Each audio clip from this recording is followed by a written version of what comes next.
Is Burnix Flash, regardless of what happens with these last two picks, are playing with their box. Yeah. They're the ones who want to poke, and then it's up to Falcon to try to break through with that.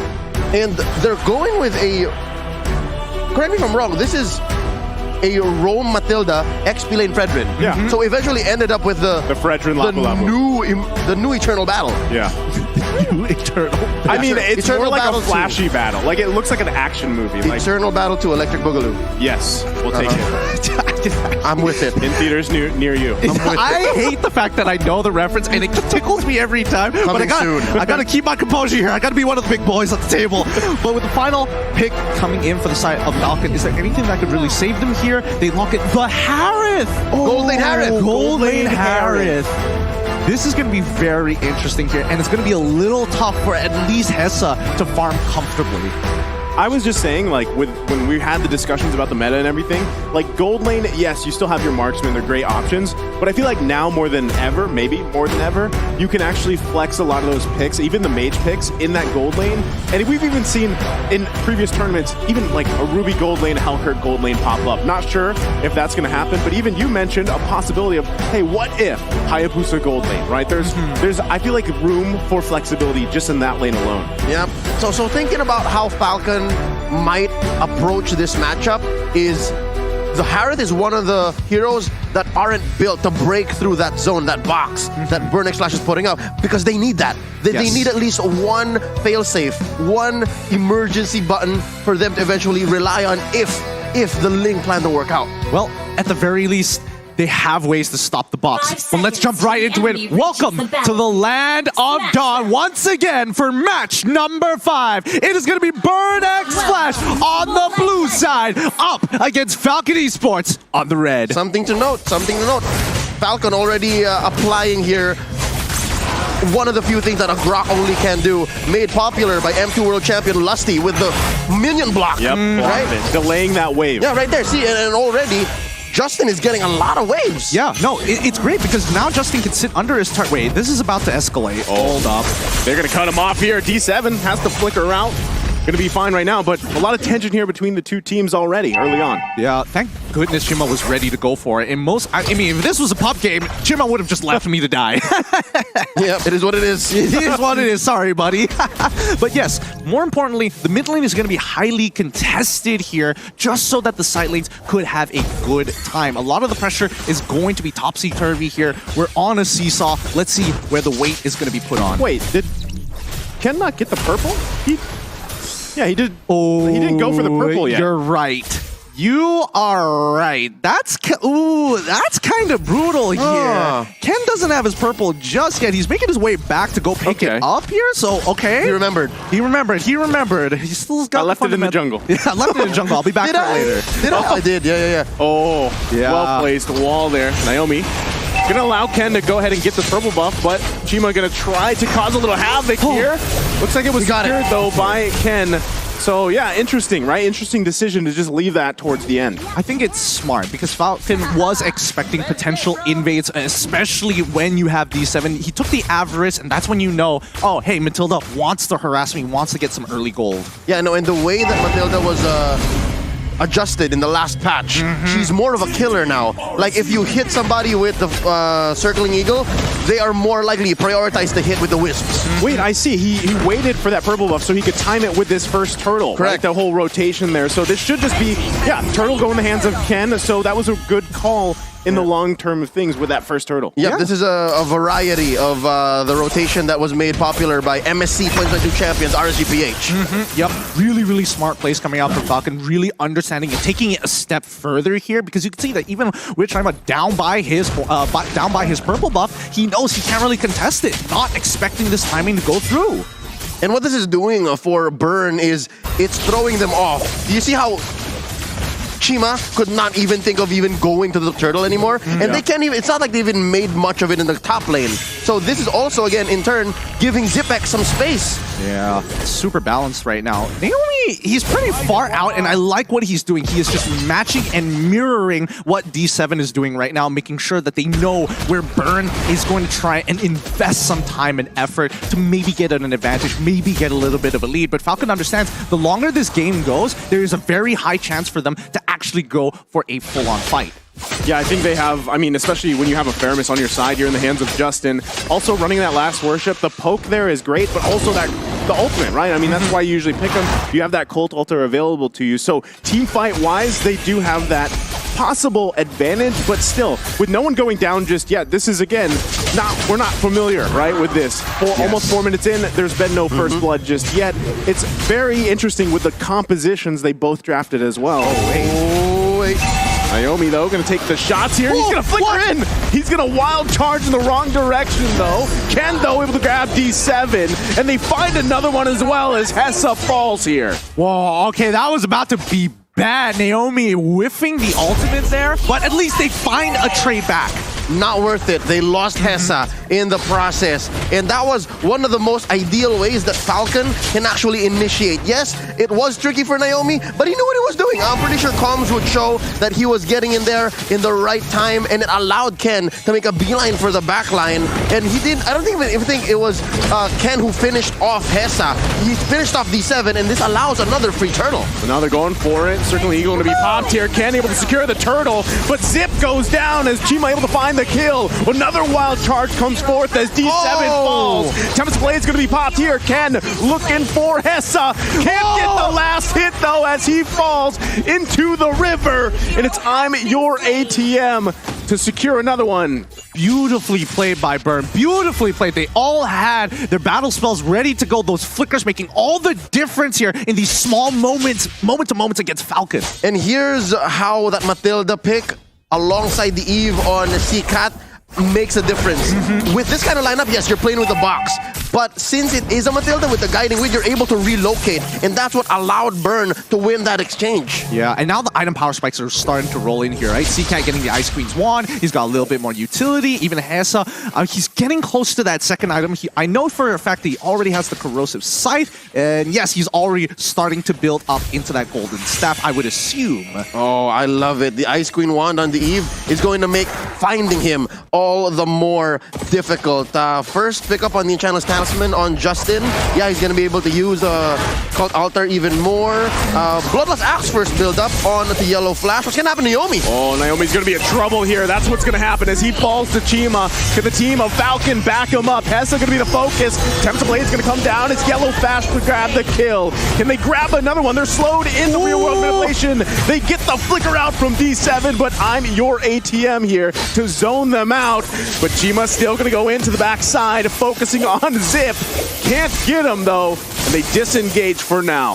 It's really interesting when you're looking at the thought process of Burn X Flash. Like, yes, we've already lost the guy, but still, they wanted to get something back. It may not be a kill. They are getting battle spells. Now, Yellow Flash can't go for these big flashy plays flickering into the middle of the fight. And more importantly, Zipex is actually having a pretty good time against Hessa. The Calamity Reaper just being more valuable in comparison to a Corrosive Scythe at this stage of the game. Now you're going to think, what happens if this continues for the next 5 minutes, right? So far, Falcon has scored 100% of the turtles, and the only clapbacks that Burn have are when Falcon has no battle spells or when the ults come up wrong off of Falcon. So it's a matter of timing. If this happens for the next 5 minutes, all the more, Hess is going to have a hard time. Yeah, this one goes in the hands of Ken again. A clean sweep on the turtles, and it's Chima that falls to Yellow Flash. CCAT, though, with the box of death. Can't get a kill. It's Hessa, though, that finds a Zip.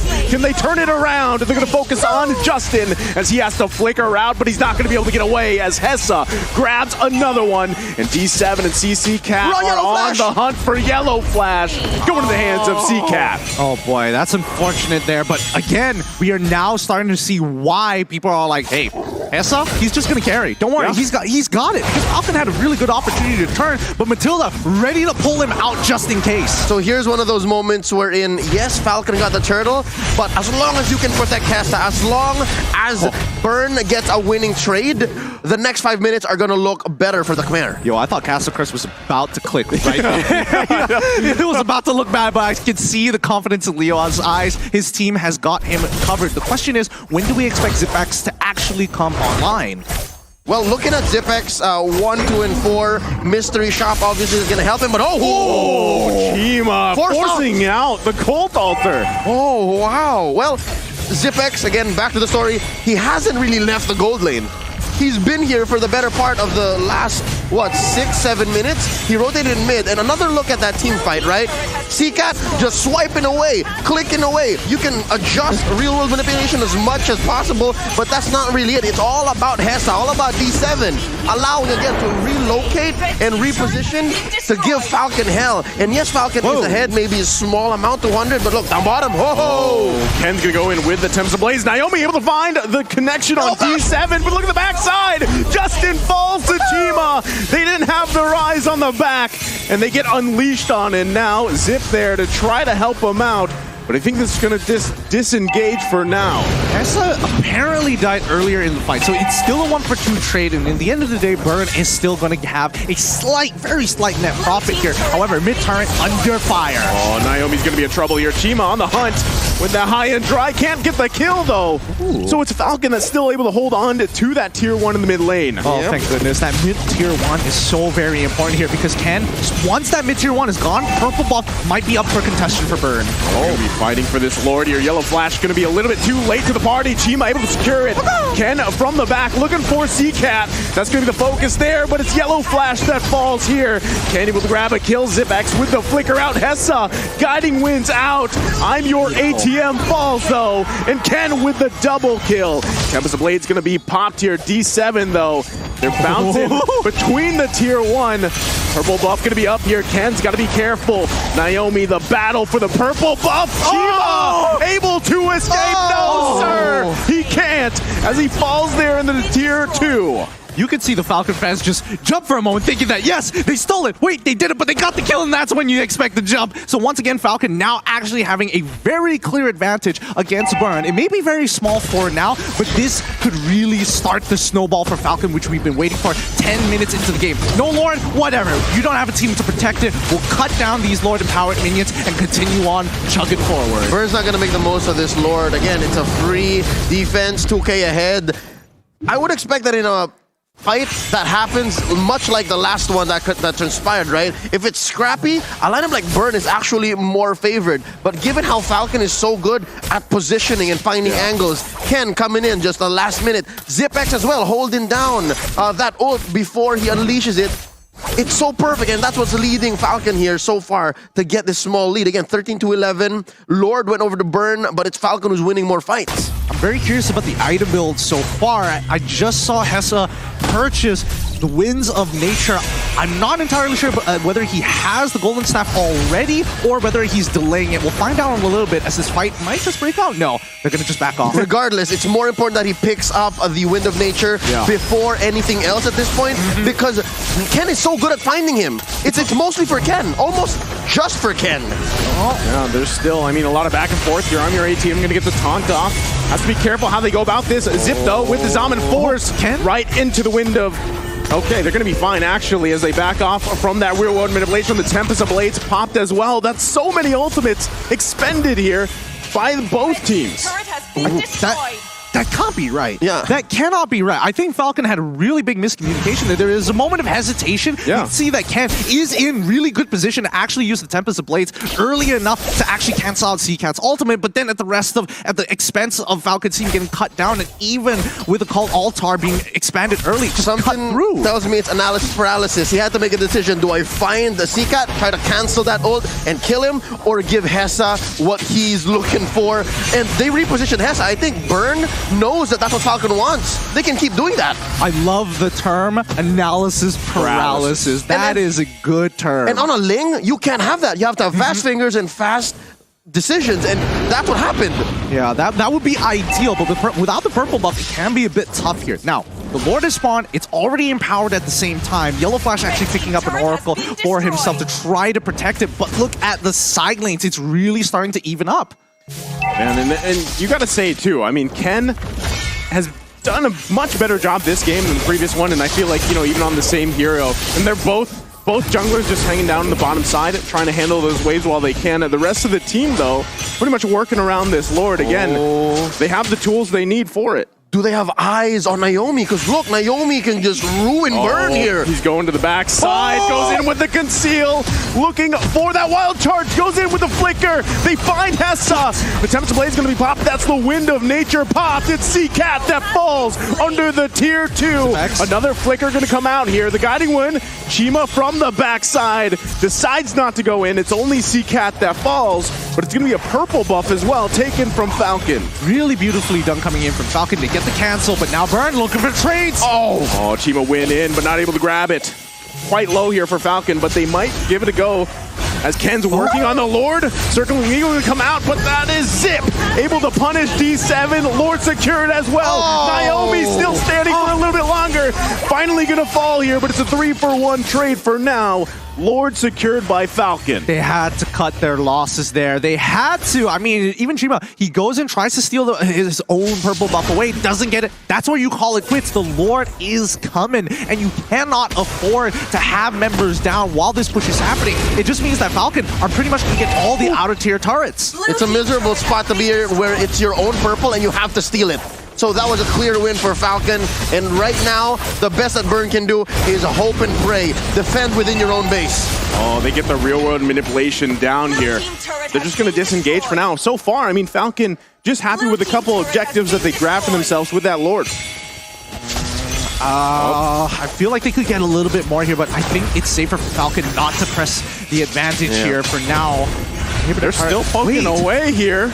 Zip. No, they wouldn't, right? I mean, they got another way of coming. Yeah, they're taking it slow, taking it chill. They're going to grab this turret as they work on the inhibitor one. They have all the ultimates they need. Turret goes down to the top side. Yellow Flash quite low. He's too slow, though. As C-Cat able to grab a kill. Chima goes in. Immortality going to be popped here. The follow-up, though, as Zip grabs the kill. He's on a killing spree at this point. It looks like Burn X Flash still on the hunt here.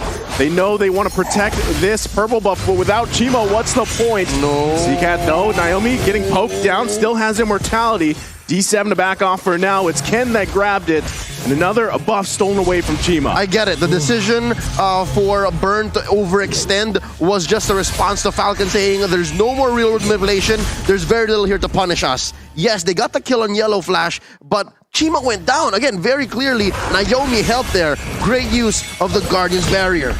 Let's not forget, if you look at the items so far, Zip's at full build already. We look at Carrie, she's getting very, very close, but her main core items have been completed. Now, coming down to the tanks here, we're noticing immediately, hey, D7, he's not going for full damage. He needs to make sure he stays alive so he can be the extending arm for Burn X Flash to press an advantage or to pull away. Not just, they're using D7 as vision. They need to be able to tell where at least Naomi or Ken is, one or the other. If you don't see both coming, that's lethal. The Falcon is going to land. I repeat, the Falcon is going to land. Falcon incoming. Falcon incoming. 30 seconds on the clock, though, for the upcoming Lord. This is going to be a really big objective because now the gold lead generally doesn't matter too much. But Falcon just have one extra situational item. I think the other, not only that, but Falcon also, so far throughout this game, has done a very good job at utilizing Naomi with the conceal, that wild charge, right? And the misplacement that he's, actually the displacement that he's doing for Burn X Flash with that Guardian's Barrier. I think those are two key things that's happening here. And now that this next Lord is up, this is going to be crucial for Burn X Flash to do their best to get into an objective-based fight for them, but they're going to lose another purple buff here from Chima. It's difficult. On the contrary, I'd like to say that items still matter at this point because even Hessa, a perfectly built carry in the late game, would let go of the boots. You could save that for something else to save your hide and then get more damage output in. That is a good point. Yes. No boots carry. No boots carry.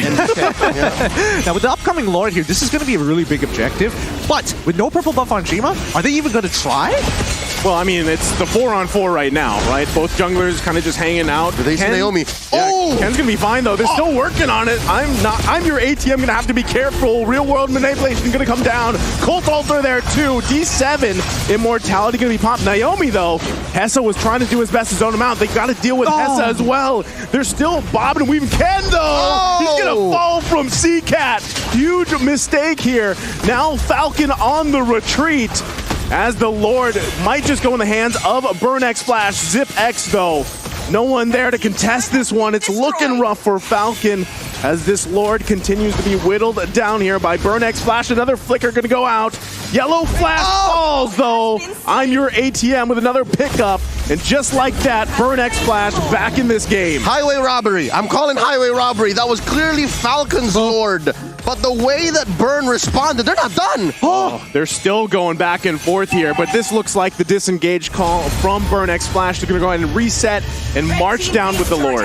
Man, both of these teams not really giving each other an inch, and Ken unfortunately making, well, I can't even blame him. It's not really that his fault. It's CCAT's great timing on the Resurrect. As soon as the Immortality pops, it's just boom. Analysis paralysis, part 2 electric boogaloo. Again, it's that same situation, right? So what do? Do I stop the Eve? Do I find where Hessa is? Because Naomi already pulled the ult. He already did the flicker wild charge, right? Yeah. So what do I do next? Well, right now, it has to be defense right now. CCAT is pulling this for the team. The box is deadly, and Falcon have to respect it, or at least stop it as early as possible. Well, right now, they're going to lose their tier 2 here. Now it's Falcon on the defense. Ken with Tempest of Blades. There's a follow-up there. Chima just barely, as Ken's able to survive here. It's Falcon fighting for their lives. I'm your AT. I'm going to get pulled a little bit, but quite tanky now on this Fredgen as another turret falls here. Falcon has to defend their base. They've already lost the bottom side. They could possibly lose the top one as well. Naomi goes in with the wild charge. Whirlwind manipulation, able to find all the targets they need. But it's Justin that grabs the kill.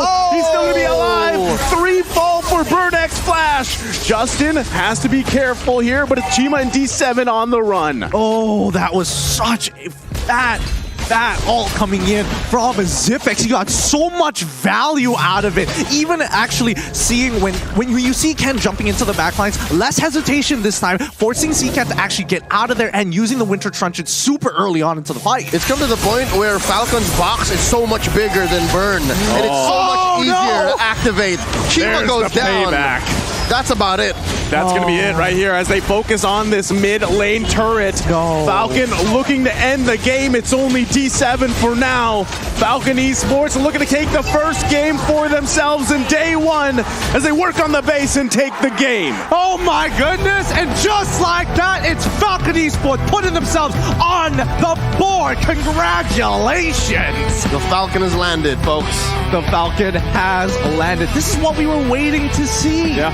I honestly, I feel like this is one of the, so far from day 1, one of the closest games we've had. I mean, in a way, one of the closest and scrappiest games, both in the same best of 1. Yeah. We were talking about how the first 5 minutes were very mum. Yeah. And then as soon as the ults came up and both teams had